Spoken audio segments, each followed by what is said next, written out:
What's up? HonorHammer26, I'm here to give you my 15th Q&A. If you'd like to send me a Q&A question, please do not hesitate to do so. Go on my inbox, send me a personal message, question on pro wrestling, sports, as many as you want. You guys do a great job with that always. So, there's that. For those of you that don't know, today is my birthday. I'm 18. Woohoo. I'm going to see a ton of comments now that say happy birthday, and not really on the video, but like the WrestleMania one, I told you to leave comments on the video, and you guys all did WrestleMania. But it's fine. I really don't care. You guys always are very, very good about leaving me comments. I don't care, really. 15th Q&A. Let's just get right to it. Link to the Twitter, to my Twitter if you're not already following me. It's in the description box. It's actually down here now, so there's that. Alright, first question from Aussiepugz. With teams in the NBA clearing up cap room, do you see LeBron, Wade, and Bosh moving anywhere? The least likely player to move anywhere would be Dwayne Wade. I see him staying in South Beach. There's no reason for him to leave the Heat. I mean, he has a permanent place there as the #1 guy. I mean, even if LeBron were to go there, I still see Dwayne Wade being the man in South Beach. I don't see LeBron being the man. That's why I don't see LeBron going there. I honestly do see if LeBron were to go to another team, I just don't see it happening, honestly. I mean, I know Chris Bosh stays going to wait to see where LeBron goes before he goes anywhere, which I think is actually, it's a little bit of a weird move, but I actually think it's a good move to see what teams are going to be like, oh, we didn't get #1 thing, but Bosh is a good #2. I think a lot of teams are going to see it that way, so I think it's actually a good move on Chris Bosh's part. I definitely don't see him returning to Toronto at all. I actually maybe see Chris Bosh going to the Knicks, and I see LeBron staying in Cleveland. Dwayne Wade will stay in Miami. First question from Bro to Bro Network. Between WWE and TNA, what do you think individually Davey Richards, Kenny Omega, Tyler Black, Scott Lost, Joey Ryan, and Kevin Steen best fit in? Alright, Davey Richards, his style really wouldn't, he would have to tone it down a lot. We thought so too with Bryan Danielson for the WWE, but you see how good he's doing on NXT right now.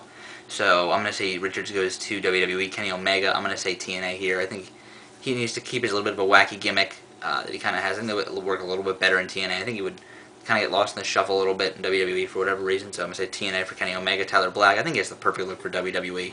I mean, he has size, he has good look, he has just the thing they look for in general, he has just the it factor.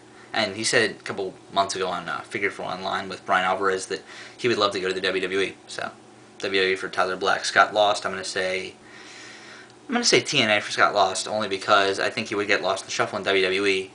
He doesn't have anything predominantly about him that stands out. So I think he has to go TNA. Joey Ryan, I think he would work in either, but maybe he gets to show a little bit more of his character in TNA. So probably TNA for Joey Ryan. And I think NBA Wrestler said maybe that his scouting process has something going on with TNA, something like that. So TNA for Joey Ryan. Kevin Steen, I'm going to say, I think he wouldn't really work all that well in TNA.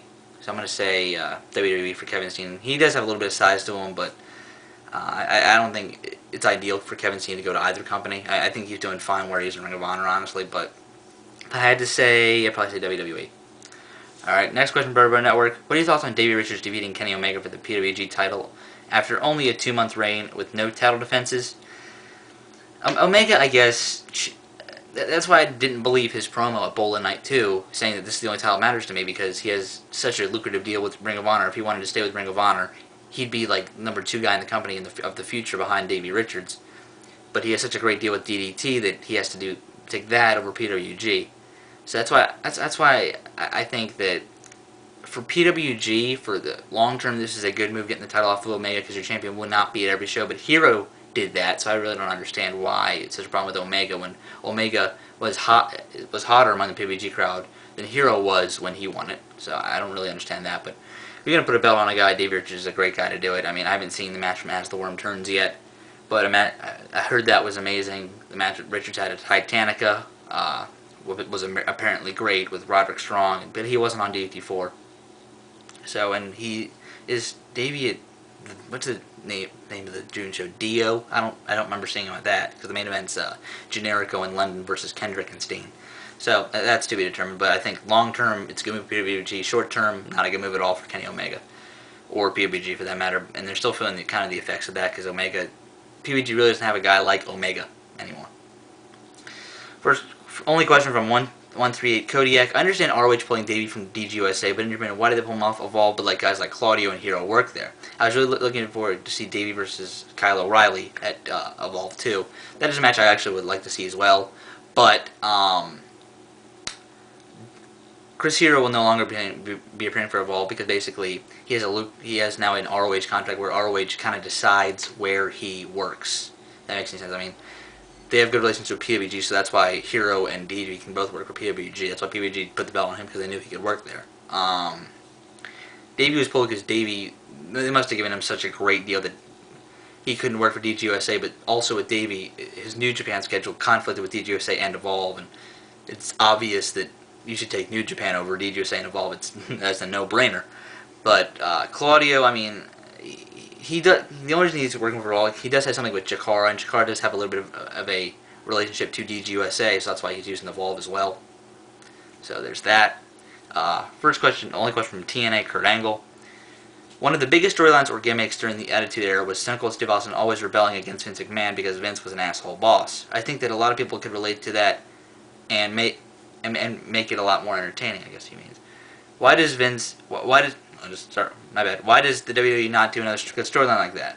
I mean, it doesn't have to be the exact same thing as Vince and Stone Cold rivalry, but just more storylines people can get into. I understand what you're coming from. Basically, I think you're asking, why doesn't the WWE just do more simple storylines so people could follow along with them? That's why I think just the Cabana, Generico, Steen, and Carino storyline ROH is so great. It's simple, but it just is great. BDK and Chikara is a PG storyline that people are just getting so much into. It's just a faction. People will relate to that kind of like the NWO. I mean, it's kind of a good comparison, but BDK is so much better. The Vince and Stone Cold thing, I mean, that was something during the Attitude Era where that was kind of to get Stone Cold primarily. That's a good thing for a Stone Cold type character. And WWE doesn't have a Stone Cold type character right now. The fact that a lot of, like, every type of fan is in, there's no character in WWE where, like, every type of fan is into that guy, like Stone Cold was. That's why Vince McMahon really didn't like him, so that's why they did that. There isn't a character like that in WWE right now. I mean, if they turn Punk face, they could probably get that. Maybe Daniel Bryan could be that guy against Vince McMahon, because he's beating up Michael Cole, the WWE employee, The Miz. Maybe that would be actually a good thing to get Daniel Bryan off of NXT into Raw or SmackDown and kind of transition him to The Miz. I think that might be a good thing. Question from CDude9590. Why is Gabe such a bitch? There's Chase in all his glory right there. I wouldn't phrase it like that, but I see his point. I don't know. Gabe is Gabe. Evolve is... I mean, I like the concept of Evolve, but it doesn't suit my fancy, and their shows aren't that good. DGUSA is getting kind of repetitive in my mind. I mean, they're putting on great matches, but it's getting very repetitive. Gabe just needs to not acting like 2009 Gabe. He needs to go back to 2005 Gabe. First question from Toilet Seat Breaker. What's your opinion on the Unified Tag Team titles? Do you think they should go back to having one set per show? Absolutely not. There's not that many tag teams in WWE. There's no reason for them to go back to two titles. I mean, I think they should make one fiscal belt, because it kind of looks stupid to have two titles. But the same reason they need one women's show, but all the women that can work on one show, and all the women that are great being valets on another, and put some of the valets on... I'd put all the women that can work on SmackDown, and all the tag teams on Raw, and kind of have that even like that. But definitely no to two tag team belts. There's really no point in it anyway. And the only reason they have two world titles is because the WWE roster is so huge. Question from, again from Toilet Seat Breaker. Which TNA tag team do you think has the most potential to be one of the tag teams of the decade? If you're a longtime viewer of my videos, you should know the answer to this, no doubt. The Motor City Machine Guns. One of my favorite tag teams in general, if not my favorite tag team in general. That was weird there, but they just have everything good in ring. They can cut promos. You have a great character guy in Shelley. Saban's very underrated. I really like Chris Sabin. They've both been in TNA a long time. Shelley since 04, Sabin since I think maybe even late 02, early 03 in there.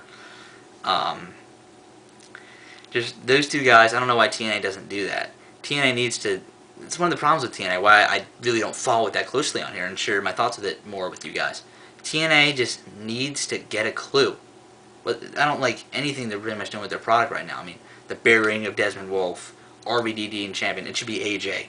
And you have talent like Generation Me and the Motor City Machine Guns go to waste. I mean, release them. I mean, it's just That's why I have problems with TNA, honestly. Alright, I'll see you guys later.